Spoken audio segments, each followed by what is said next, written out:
Welcome to It's Good to Have Goals with Bob and Ryan.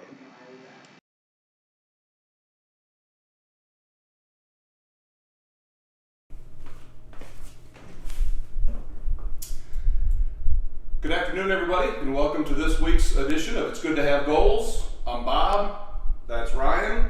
Ryan, what do we got this week? Well, we've got the same thing as always. We're going to cover 4 games this week. We're going to preview 4 more games next week. We're going to go over some news. We're going to go over some other noteworthy moments from other games that we didn't individually cover. And this week, just like last week, we're going to give our insight to a few key moments for U.S. internationals across Europe. So, all right, it's great. Once again, for the last, week 5 now? Last 5 weeks, we're still a pair. I'm Ryan, that's Bob. He's, again, the casual fan. I'm the real fan. By this time, you probably already know all the teams we support, so we'll get right into it, I guess. Sounds good. Our show is sponsored by Gigi's Bread Company. Again, this month, she's featuring a jalapeno cheddar, and next month, we will be expanding into sourdoughs, so please make sure you subscribe. Okay. And this week we're going to be reviewing the week of Premier League, La Liga, and La Liga football. I wrote that down solely. We're also going to have our first full week ever, though, of every league. It's also going to be Serie A and Bundesliga. We're going to have a game from each league. So that's first and a last for a while because the Bundesliga is done now. So bye-bye Bundesliga. Those games will include our Bundesliga game, our Premier League game, our La Liga game, and our Serie A game. So Atalanta Lazio, Real Betis, Espanyol, Dortmund Hoffenheim, and Manchester City Chelsea. So we'll start with Man City Chelsea. All right, so last week I said that Chelsea was going to win 2-1, and you took Man City with a win 3-1. What actually happened? You took the 3 points here this week. You got a 2-1 Chelsea win. And now I just want to touch really quickly on this graphic here on the far-hand side. We got this from SofaScore, which is a wonderful website. They're not actually sponsoring us, but maybe they can in the future if they ever see this. But this is essentially the attacking momentum throughout the game. So you're going to see anything in green is going to be Chelsea's controlling the attacking momentum. Anything in blue is going to be Man City.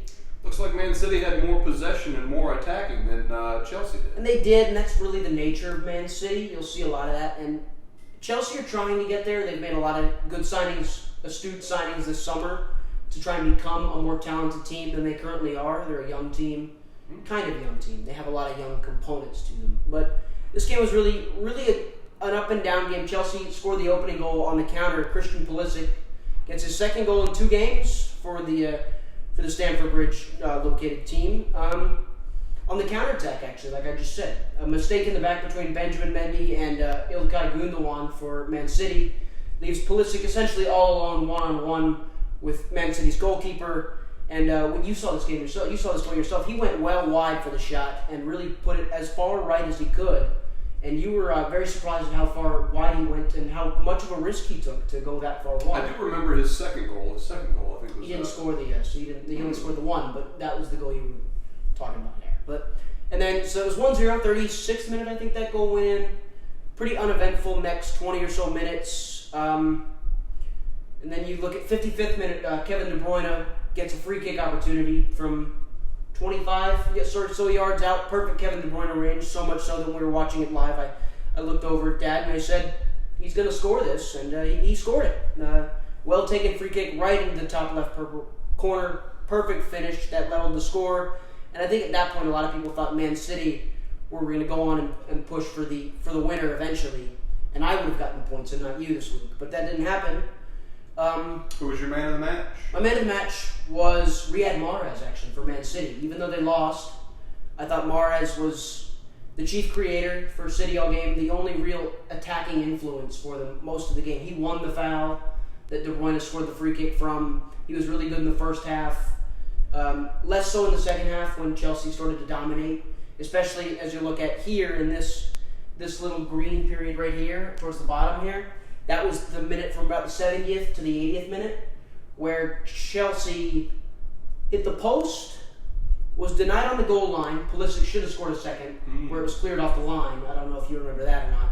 So they hit the post, they were cleared off the line, a great save from Ederson, and then eventually the handball that led to the penalty decision. I do remember the handball. That led to the penalty decision. So that all happened in a 10-minute span, and that's really where Chelsea won the game. That little 10-minute segment where they just took over and Man City had no real response for them. And Chelsea really got a lot of that momentum there by deciding to take Mahrez out of the game, take Sterling, their other winger, out of the game, take De Bruyne. They decided to individually mark and take out three or four of the best players for City, and that really neutralized their attack and allowed Chelsea to sort of gain some momentum, gain some attacking prowess, and they ended up getting the second goal. And after that, really an uneventful 10 minutes. If you see the graphic, all Man City here towards the end, which makes sense, a team trailing 2-1. Yep. It'd be really surprising to see Man City kind of really care about the Premier League the rest of the season. For Chelsea, there's a lot more to play for. But now they're starting to really push away from 5th, 6th, and 7th. So that you're looking at Chelsea, probably safe in the top 4. Man City, certainly safe in the top 4. But they can't win the league. For Man City, all about the FA Cup, all about the Champions League when it returns. You're not going to see Man City put too much effort, I think, into the league the rest of the year, because they're 9 points ahead of third, so they've pretty much locked up second with 5 or 6 games to go. Anything else in this game before we need to move on to the next match? Chelsea, only thing on Chelsea is, again, they're probably locked into 4th. They want to win the FA Cup to finish the season off. That's all they're really in. Business is all that it's going to be for Chelsea. We've already seen them sign Timo Werner and Hakim Ziyech for a combined total of over $100 million already. The window hasn't even opened yet. Werner's going to join in July and actually probably get some Premier League games this season. Ziyech, I'm not yet sure. He's probably going to join in July too, actually, to get some Premier League minutes. We're hearing rumors of goalkeeper changes, some center backs. So for Chelsea, they look like they're going to be the big spenders of the window. So maybe for them it's not as much on the field, but more off the field to look at. All right, sounds good. Next match, Dortmund and Hoffenheim. I took Dortmund with a 2-0 win, and you took Dortmund with a 3-2. What happened in this game? I was a little closer, but we were both very, very wrong. It was Hoffenheim 4-0, and you can really pin this entirely on Dortmund's lack of effort. Oh. They were really, really poor because, and this happens a lot with Dortmund. It's happened a lot in the recent years. The final match day, they lose, they struggle.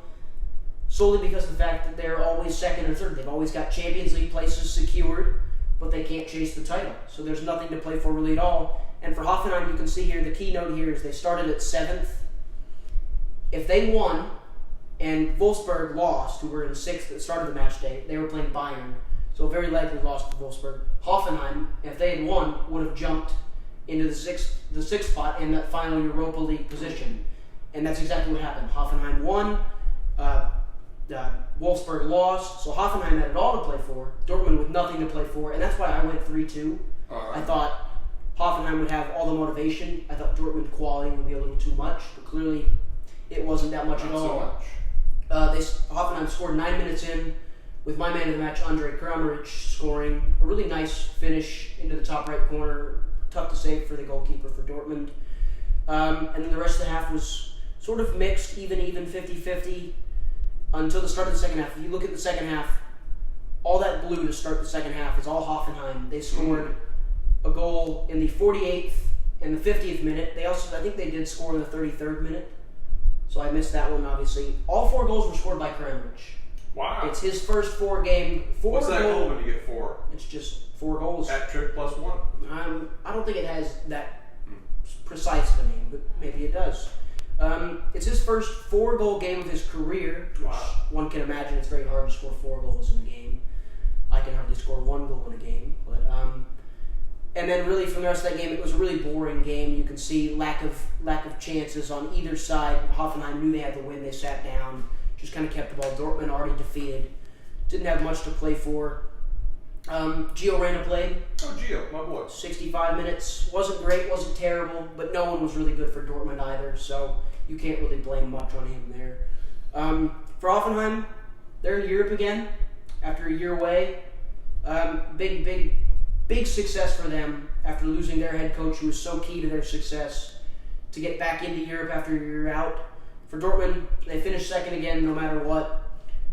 They've already signed Thomas Meunier from PSG on a free transfer. He's going to be their replacement for Achraf Hakimi, their current right back, who's likely gone to Inter Milan. Other than that, I don't think you're going to see much business for Dortmund in terms of bringing in. But going out, they're probably going to lose Jadon Sancho, their most expensive asset, to Manchester United. And when will he lose him? Is that after the Champions League? They're not in the Champions League, so he can go whenever. My prediction is probably sometime in August for 90 or so million, because Dortmund will want to drag it out. Manchester United won't want to spend as much. Dortmund will want a lot. It'll drag itself out. But I think Sancho wants to leave. He'll eventually go. For Dortmund, it's not that big of a loss for a team that produces so much talent and does such good business to replace their players. For Hoffenheim, again, Europe is all they wanted this year. They got it.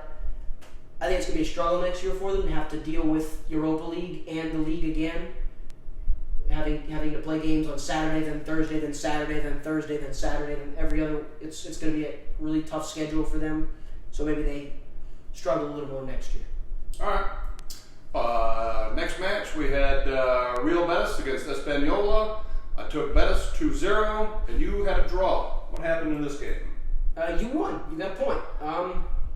And if you look at the graph again, a lot of green, a lot of Betis. Espanyol team stuck in 20th, and now with this loss, pretty much condemned to relegation, which is a sad sight for a team that's normally a team that finishes in the top half of the table. They were in Europe this year. They were in the Europa League this year. So to finish 20th and go down to the second division is something that you probably never see again from Espanyol, a team that's probably going to go down, come right back up, and probably establish themselves again as a 12, 13, 14 range team. Betis, poor season from their standards. They got the goal 48th minute from Marc Bartra, a center back from a corner. But the big moment in this game, and I want you to focus on it, it's going to be hard to see because it's the very, very bottom. The little blue strip on the very, very bottom there. That's it. Wule, for Espanyol, has a wide open goal essentially on a great cross, and Joe Robles, who for this one single save, won my man of the match, dives essentially across goal to keep him out with one hand, and then eventually he catches the next ball, the next cross in, and they go on the counter and they just win the game. But that one chance would have been huge for Espanyol to get a point from this game and a lot of momentum to get a draw that felt like a loss, get a point that felt like 0 points was coming. It normally feels a lot like 3 points like a win. That could have helped them push on the rest of the season, but the loss will probably. That is a big moment in their season in terms of they score that goal, it could be different. They don't score that goal in the end, and it's probably now. I mean, like enough to keep them from being relegated, you're saying? No, but in terms of momentum shift, a team that's struggled all season long, to struggle and really be dominated the entire game like they did, to walk away with a point at the death, can really try to change the narrative almost on their training room. All right. And could have really pushed them on the last 5 games. But the loss, now that means not much to go for them. For Betis, status quo, solid mid-table team, not much to play for. For them, it's going to be all about next year, trying to not necessarily rebuild, but regroup and push back. How many more games do they have left? Push 5, 4 or 5. Okay, wow. Push back into the top half for Betis. Anything else on this match? Not really. Again, Espanyol relegated. Sad sight for them. Betis could sell as a team that are more talented than they finish in 14th, and obviously with the whole pandemic, there's going to be a lot of financial trouble going around. Betis have a lot of talent. Marc Bartra, the goal scorer, Nabil Fekir, their key playmaker, Loren, their striker, Borja Iglesias, another striker. A lot of talent there that's going to be wanted by other teams, maybe higher up in La Liga. Maybe if Getafe get into the Champions League, you could see them purchase a lot. Real Sociedad could go after some of their players overseas, maybe Germany, France, England. Betis could get poached a lot this summer. Well, we'll keep an eye on that. All right, next match is our Atalanta-Lazio game. Atalanta. I took Lazio 1-0. You took Lazio 3-2. What happened? I had the score right. Didn't pick the winner right. Oh. But that's the nature of the game. Lazio starting really strong. Well, look at that possession by Atalanta. It's not all possession. That's more just momentum. Impressive. A momentum. Oh. And that's really how Atalanta play. A lot of their games you're going to see that. 3-2 is probably... Atalanta averaged 4 goals a game, so they actually didn't play as well as they could have, technically. Lazio team in second, very massive loss for them. Only 1 point off Juventus in first place. They lose this game, they go 4 points adrift. They would win at the weekend against Fiorentina, having to surge again late there to get the 3 points there.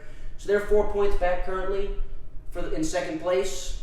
Juventus will probably go on to win the league now with 5 games to go. For the 9th straight year, Juve has won the league. For Atalanta, this win is big for them because another win in the weekend put them 7 points clear of 5th. So Atalanta, again, looking like a Champions League year is going to come again for them. Champions League. I'm excited to have it come on in August. So for them, Atalanta, once again, for the 2nd straight year, they'll be in the Champions League. For a team that has a budget around 10, 11, 12, they're well above. They're punching well above their weight, as we've said a couple times the last few weeks. And this game, if you can see the graph, we don't know yet if you can see the graph based on it all, but a lot of green, lots of green. Really, Lazio had 2 chances, and really you can only count it as 1, or maybe even a half chance. They didn't create much at all. They had a counterattack goal in the 4th minute, own goal, that put them up 1-0, and then in the 11th minute, Sergej Milinkovic-Savic, who's probably their most expensive player, I could see him leaving for $70 million in the summer if they want to sell. I don't think they're going to sell. But he gets a really, really awesome goal into the top left corner in the 11th minute to go up 2-0. And then as you can see again on the graph again, the remaining 80 minutes of the game was entirely Atalanta. They scored in the 33rd minute from Robin Gosens' header. Then they get a goal sometime in the second half from Ruslan Malinovsky, the Ukrainian. Really, really good finish as well. Probably close to Milinkovic-Savic's goal in terms of level and style. And then an 80th minute header from Jose Palomino gives them the 3-2 win.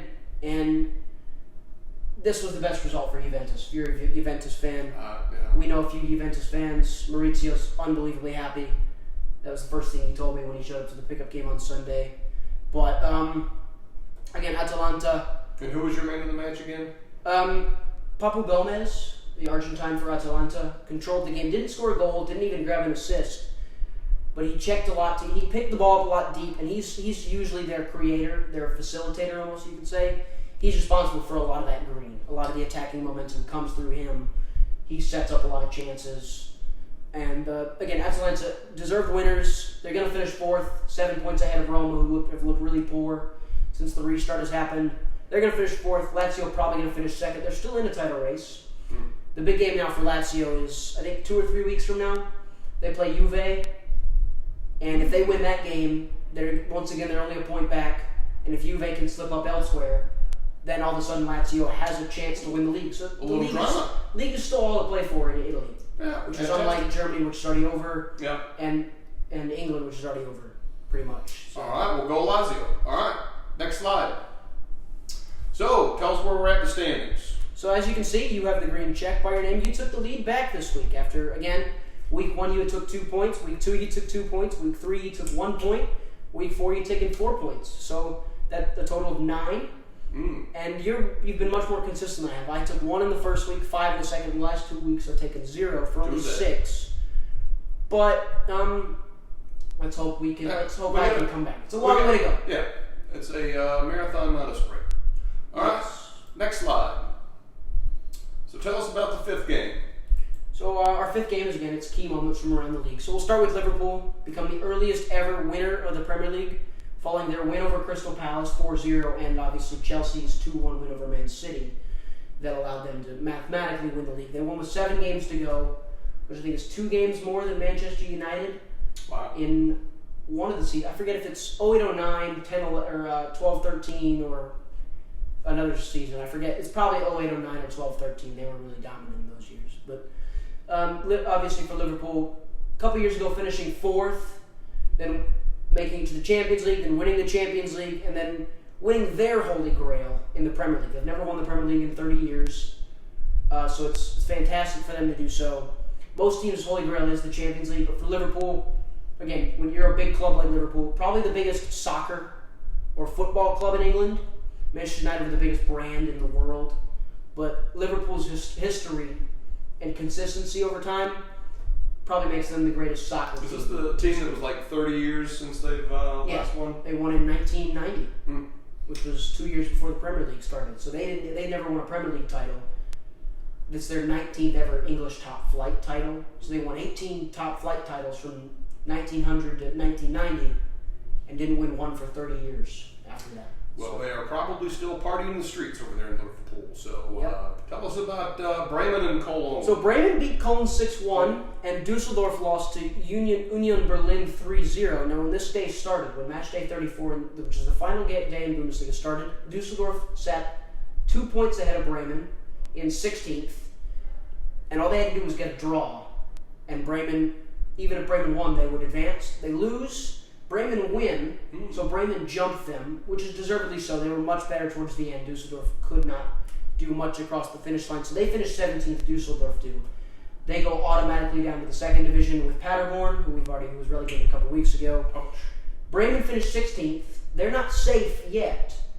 They now go to the playoff, essentially, where the third place team from the second division will play Bremen, who finished third from bottom in the first division, in a 2-leg tie where the cumulative winner moves on. Bremen will be heavy favorites there against, I forget who they're actually playing. I think maybe Hamburg. No, it's not Hamburg. I forget. But they'll be heavy favorites regardless there. Expect them to stay in the Bundesliga and probably next year finish top half, I would assume. All right. I think they're that good of a team. So they go almost from being eliminated to top half. And that can happen a lot. You see teams get momentum late and carry that momentum into the next season and really... It's a long time to carry momentum. But it's something. What's the deal with Sheffield United? So they lost to Manchester United the week and were eliminated essentially from European contention. I think they're 4 points back now, but all their momentum since the break has come back has been downwards. So expect them to continue that downward trend. Hopefully not, but expect that to happen. They'll probably finish 10, 11, 12 range instead of the 4, 5, 6, 7 range that they were at earlier in the season. And then we'll lastly touch on 15-year-old Luca Romero from Mallorca. He's Spanish, Argentine, and Mexican international. And 15 and playing in the big league. Playing is a stretch. He appeared, I would say. He was... Most of the times you'll see 15-year-olds debut, and they look maybe a step behind the pace of a professional game at that level especially. He looked 2 or 3 behind. It was more of a surprise inclusion, I would say. If you see him next week, I'd be really surprised. If you see him even next year, I'd still be surprised. Really? He's one for the future for sure, maybe 2, 3 years down the road. Mallorca, though, they're getting relegated. You'll probably see him move in the summer to a bigger club and then probably be loaned back to Mallorca to get minutes in the second division. Would be my guess. That's what's going to happen with him. We'll keep going with the news. Barcelona and Real Madrid, they both grabbed the same results of the week, 2 wins. And then at the midweek, Real Madrid, as you can see, win against, I forget who they beat, but Barcelona drew Celta Vigo. So Barcelona draw more points, or lose more points, and they're now 2 points back in the title race for La Liga. They have a game against Atletico Madrid this Wednesday. If they lose points that game, they have to win that game. If they don't, it's looking like Real Madrid's, as I predicted last week, is going to win the league. Juventus win twice to stay ahead of Lazio. We already talked about Lazio losing. Juve win twice. They're still 4 points ahead. But again, Juve, Lazio in a few weeks. All to play for in that one game. I'm rooting for Lazio. And then lastly, the FA Cup Manchester United beat Norwich in extra time. Arsenal win it late against Sheffield United. Chelsea, with your favorite player now, Ross Barkley. Yeah. Chelsea win thanks to a Ross Barkley goal. And then Man City also beat Newcastle pretty easily. So those 4 teams are now in the FA Cup semifinals. Chelsea played Man United in the semifinal. Arsenal played Man City. Man City should easily dispatch of Arsenal. I think Chelsea's going to beat Man United. Man United are, I think, 3-0 against Chelsea this year. But I think Chelsea beat Man United, and then Man City eventually will win the FA Cup, in my opinion. All right, fair enough. Those are my predictions there. And now we'll get into our American Idols segment, where Christian Pulisic scored, as we already talked about. Gio Reyna starts, as we already talked about. But there's also rumors that he's going to sign a long-term deal with Borussia Dortmund, which makes a lot of sense financially for them to lock up a young, talented player that they could sell on in 4 or 5 years for a lot of money. Josh Sargent, again, as we already scores for Werder Bremen in their 6-1 win, like we already talked about. Sargent was starter parts of the year for them. He's young, 19, 20 years old. He was starting for parts of the year, not towards the end of the year when they started to have more success. He needs to sort of take his starting position back from everyone else amongst the club. Elsewhere, Jesse Marsch leads RB Leipzig to the Austrian Bundesliga title. First American coach to win a major European League title. So he wins a major European League title as the first American coach to do that. Earlier this year, he won as the first American coach to win a major European trophy as they won the Austrian Cup. So he's doing a lot of things over there that's good for American coaching. Conrad de la Fuente is at the Barcelona Academy. He's born in Miami. He signs a new deal till 2022 amid rumors that he was just going to leave and go to Germany, which I think would have been a better career move for him. So I'm a little disappointed there. Weston McKennie starts for Schalke. He's still not from McKinney, Texas. Nope. They lost 4-0. They had a really bad year. They're winless in their last 15. But for McKinney, he's had a good enough year. I think he is probably the favorite to win Club Player of the Year out there. Wow. So good for him in terms of his success individually. Then we've got our news segment, which is anything from hirings, firings, problems, transfers, all that. Tanguy Ndombele wants out of Tottenham. He just arrived last year for $60+ million. He doesn't like Jose Mourinho. He doesn't like his coaching style. I would imagine if he wants out, he's probably going to get to go with the need to sell players. He's probably going to be sold for $50 million to Barcelona or something like that. Bayern Munich want him, PSG want him, all the big clubs are still after him. He's still got a lot of potential in his career. And then this is a confirmed transfer. Artur Melo goes for $72 million to Juventus. There's probably going to be a move the other way. Miralem Pjanic moving from Juventus to Barcelona. All right. It hasn't happened yet. I would expect that to be worth around $50 million or so to kind of make up for the difference in, because Juve probably can't afford the $72 million, and they're saying we want him, but we can't afford it, so we'll give you this guy for a certain amount of money. Sean Dyche could leave Burnley. We watched Burnley today. It's a Monday when we tape this. They won. They've been really good other than the one game against Man City. If Sean Dyche leaves, Burnley becomes an instant relegation candidate. If he stays, they're probably a European team. He's that important to their team. Wow. He's probably the most important coach to any team in England, in my opinion. Sounds like they should keep him. And then we talked earlier about Chelsea's business in the summer. This could probably be another piece of business they do. They have a goalie, Kepa Arrizabalaga, who wants out, or Chelsea doesn't want him there anymore. He's likely going to Valencia in a loan move, probably a 2-year loan move. Valencia's goalkeeper, Jesper Cillessen, who's Dutch, is likely headed to Ajax because he used to play for Ajax. He wants to go back. He wants to compete with them. And Ajax's goalkeeper, Andre Onana, is likely headed to Chelsea. So it's sort of a triangular trade type deal there, where they're all going to swap goalkeepers. So that's an interesting piece of business, and you're probably going to see a lot of that because teams don't have the funds to pull off straight transfers. So you might see a lot of teams say, here, we have this player, we want this player, we need to bring in a third party so you can get a player, we can do to better make deals with teams for players they want and players they want to get rid of. All right. What else we got? More news. David Luiz handed an Arsenal contract. This got blasted at the week because he's been really poor since the restart happens. He's had a really terrible season. I don't actually mind the deal. I think you have to look at it from an Arsenal perspective where they might not have the money to spend and they want to keep the team intact. And David Luiz, for how bad he's played this year, is still a leader in that locker room. Arsenal have also given a new contract to Cedric Suarez, a right back who hasn't played a single minute all year. Really? But they're willing to sign him for $10+ million because, again, when you're Arsenal and you've had a lot of struggles this year, the key thing for your team is to change the culture. So you want to bring in as many leaders as you can. And I think Luiz, Suarez, Bernd Leno, their goalkeeper, they're all leaders for the club. You want to keep them around even if they might not be key contributors. You want to keep your leadership around. You want to change the locker room to change the team. So I don't mind that deal. All right, fair enough. Kalidou Koulibaly, Napoli's been rumored with Barcelona, Real Madrid, Man United in the last 3 years. He hasn't left. He had a $100 million price tag on him a couple of years ago for a center back. That's really high. Now it's not because he's played poorly, but again, coronavirus is affecting every club almost. To where Napoli are saying, we need the money, we'll sell him. You can have him, probably $70 million to Man City. So they're going to lose a little bit of a potential money there, but they're still going to get money out of him. Ian Robben comes out of retirement. 35-year-old former Dutch superstar. He's gone to Groningen, his first club. Not too big of a deal. It's just more of a kind of famous player saying, "Hey, let me do a Brett Favre," and not necessarily, "I don't want to stop playing." Bayern signed Tanguy Kouassi from PSG. He's a young 19-year-old center back that PSG tried desperately to keep. They rate him unbelievably highly. They think he could have been a starter next year for their team.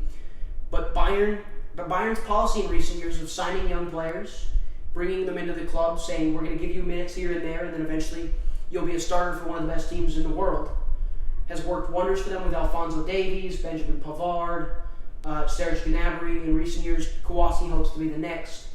So it's really a big move for Bayern in terms of saying, "We're going to give you more minutes than PSG, who's a similar club to our level. Come play with us." And Bayern really hope that he's going to be a future star at center back for them because they're a little old in that position. Well, I wish him the best. And then lastly, Hakimi to Inter Milan. We already talked about that. The Dortmund segment, he's a really good right back. Fits Inter Milan perfectly the way they play. For $40 million, I think that's a bargain of a signing. He could be worth $70 million plus in a few years. So that's a fantastic move, I think, for Inter. All right. So next week, our predictions. What's the first match? Our first match is Parma and Fiorentina. So you've said 2-0. And you got 1-0. So we both got Parma wins here, and this is really relies on Parma playing the exact way they want them to, and Fiorentina playing into their hands. Parma, a team that like to sit 7 guys back at a time with a goalkeeper that's 8 technically, and counterattack with 3 guys: Gervinho, who's got a lot of pace; Dejan Kulusevski, who's got a lot of pace; Andreas Cornelius, who's a really good finisher, their leading goal scorer. So for Parma, it's all about sitting back, letting Fiorentina have the ball, and hitting them on the counter. For Fiorentina, no real identity this year, and that's probably been the hardest part for them to play. Without an identity, you don't know how you're going to play each week. A yo-yo team, I'm never going to pick a team that can be good one week and bad the next. So I've gone for Parma based solely on consistency and knowing exactly how they're going to play. All right. And I'm sure you just picked Parma because you saw. Never heard of either one of these teams. Wolves and Arsenal is our next game. So that's Wolves 2-1, and I think you've gone 2-0 Wolves. Wolves much better than Arsenal. Much better than Arsenal. Consistency-wise, again, we talk about the consistency. It's easier to pick a consistent winner than a team that's up and down every week. Either of these teams playing for anything? Wolves are in 5th. I think if Manchester United trip up just once the rest of the season, Wolves can finish in the Champions League place. They were in the Championship. They were in the 2nd division 2 years ago. They went up last year. They finished 7th, the highest ever finished for a promoted team. And this year they've done a step better. They're in 6th right now. They could finish 5th. They could be a Champions League team next year, which is exactly the path they would have wanted to take as a club. They were bought in the Championship by a big Chinese investment group. They've put a lot of money into the club, a lot of Portuguese influence in the club. They've got a lot of Portuguese players, a lot of talent, a lot of young talent, mixed with a lot of old players, experienced players. And their model has really worked. And if there's any future investment in a team ever, we've heard Newcastle takeovers. We've heard a few takeovers for a couple other championship teams. Wolves is the exact model I would follow. By experienced players, by young players, by a key core of group, and nurture them up, and you should be able to progress nicely up the league. For Arsenal, no real direction. We've talked about David Luiz and Cedric Suarez and Bernd Leno. Their goal for the rest of the season is to change the culture. Mikel Arteta, their new coach, really highly rated coach. I think he's one of the best coaches in the Premier League. It's his first coaching job ever, so that tells you how highly I rate him. To think he's one of the best coaches in the league despite having no previous experience. He's got a big job on his hands to try and change that culture. And until that culture has changed, Wolves are really going to be the favorite out of this game. All right, I like that pick. Ooh, and Man City against Liverpool. So this is 1 versus 2 in the league. You went Liverpool, I went City. Both said 2-1. I think City's got a little more to play with. Because they're both locked up, right? They're both pretty much locked up. City is going to focus elsewhere in the league. Liverpool is probably more focused on the league than City will be, which might give Liverpool an advantage, but I do think City is slightly a better team, actually, despite being almost 20 points behind Liverpool. I think there's more talent on that Man City team than there is on the Liverpool team. So I've said City 2-1. You've said Liverpool 2-1. It'll be interesting to watch that game and see who gets it right there, I guess. Yeah, see who's hungry. Watch that be a draw so no one gets any points. And lastly, our game of the week, Barca and Atletico. I'm sure I took Atletico. Second versus fourth. Barcelona, as we talked about earlier, have to win this game or they're probably out of the league. You've gone Atletico, and I can 100% get behind that. I've gone draw because Barcelona have tended to really keep games close. They like to have the ball. Atletico don't like to have the ball. I can easily see Barcelona having 70% possession here. I don't like that. But the way Atleti play is so hard to break down, so hard to beat, and that's why I've gone draw. I think Barcelona will get a messy goal somewhere. Atletico will get a goal somewhere, probably from João Felix, Diego Costa, Marcos Llorente, maybe even a center back. You've gone Atleti win. You think, and they've been really the best team since the restart has happened. They probably have easily been the best team. Them and Villarreal have been the two best teams in La Liga since the start, up there with Real Madrid. And where are these two teams on the table again? Second and fourth. Second and fourth. So both locked in, or is Atleti pretty much locked in. They're probably going to finish third by the end of the season, which is normally where they would finish. For Barcelona, they're not locked in at all. They could still finish first, but if they lose or drop points this game and Real Madrid win, it's already a 2-point advantage. It could be 3, it could be 4, it could be 5 by the end of the league. If it's 5 points, Real Madrid are not going to let that advantage slip up because of the way they play. I've said it before. Zidane likes to play a tournament style of soccer, just win, survive, and advance, and it really tailors to the rest of the league here. And I think Real Madrid are going to advance. And that's it. I think we have for the week. Yep, that's all. All right. Thank you all for watching this week. Ryan, anything you need before we go? Nope. We're going to try editing this week, though, so we'll see what we do with that. Yep. Look forward to it. Y'all have a great weekend. Thank you.